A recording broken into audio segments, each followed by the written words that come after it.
لیے ہمیں قرآن سے باہر جانے کی ضرورت ہی نہیں ہے، ترجمہ پڑھ لیں تو ساری بات سمجھ میں آ جائے گی۔ بلکہ آج کل وہ انجینئر علی مرزا صاحب جو ہیں، وہ ان کی ایک کلپ ہم نے سنا، اس کے اندر وہ کہہ رہے ہیں کہ اہل بیت کو اور قرآن کو سمجھ لو تو سارے کا سارا دین سمجھ لیں گے۔ پھر ہم یہ سوال کرنے کا حق تو رکھتے ہیں کہ اہل بیت کو کیسے سمجھیں۔ سب سے پہلے تو ہمیں یہ بتایا جائے کہ اہل بیت کون ہے۔ قرآن کریم میں جن کے بارے میں اہل بیت کہا گیا وہ تو رسول اللہ صلی اللہ علیہ وسلم کے ازواج مطہرات ہیں، یا قرآن کریم نے حضرت ابراہیم علیہ السلام کے اولاد کے بارے میں اہل بیت کا لفظ بول دیا، یعنی ان کی آل اولاد اور اہل خانہ کے لیے لفظ بول دیا، یا اس کے علاوہ ایک دو جگہ اور اہل بیت ہے۔ تو اہل بیت سے مراد اگر اولاد سیدہ کائنات سیدہ فاطمہ الزہرا رضی اللہ تعالیٰ عنہ کا لیا جائے کہ ان کی اولاد مراد ہے، وہ تو ہمیں قرآن نہیں بتا رہا۔ تو سب سے پہلے ہمیں قرآن کریم کا ترجمہ پڑھ کے یہ تو نہیں پتہ چل سکتا کہ اہل بیت سے مراد کون ہیں۔ اگر اہل بیت سے مراد وہی جو حضرت رسول اللہ صلی اللہ علیہ وسلم پر قرآن نازل ہوا، اس میں تو ہمیں یہ معلوم ہوگا کہ صرف اور صرف ازواج مطہرات ہی اہل بیت ہیں۔ باقی جو کچھ بھی ہوگا وہ ہمیں قرآن کریم سے باہر حدیث کی روشنی میں نظر آئے گا کہ اہل بیت سے مراد کون ہیں، کون ہیں، کون نہیں ہے۔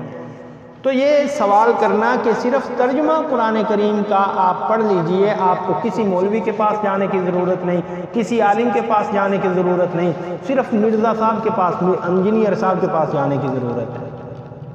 یہ تو عجیب سی دعوت ہے نا کہ ایک طرف کہہ رہے ہیں کہ اہل بیت اور قرآن کریم کو تھام لیجئے۔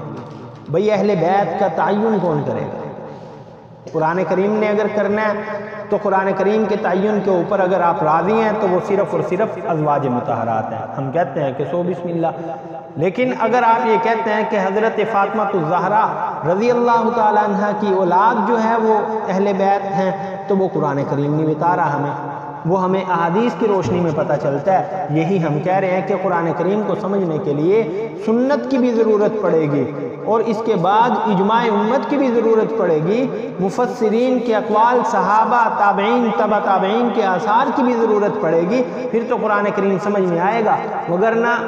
مشکل ہو جائے گا۔ صرف ترجمہ پڑھ کے قرآن کریم کا جو مقصد ہے وہ حاصل نہیں ہوگا، کیونکہ صحابہ اکرام رضوان اللہ تعالی علیہم اجمعین کی ایک بڑی جماعت جو بڑے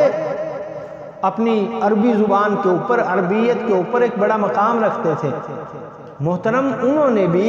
عجیب و غریب سلسلہ یہ ہے کہ بڑا عرصہ لگا کے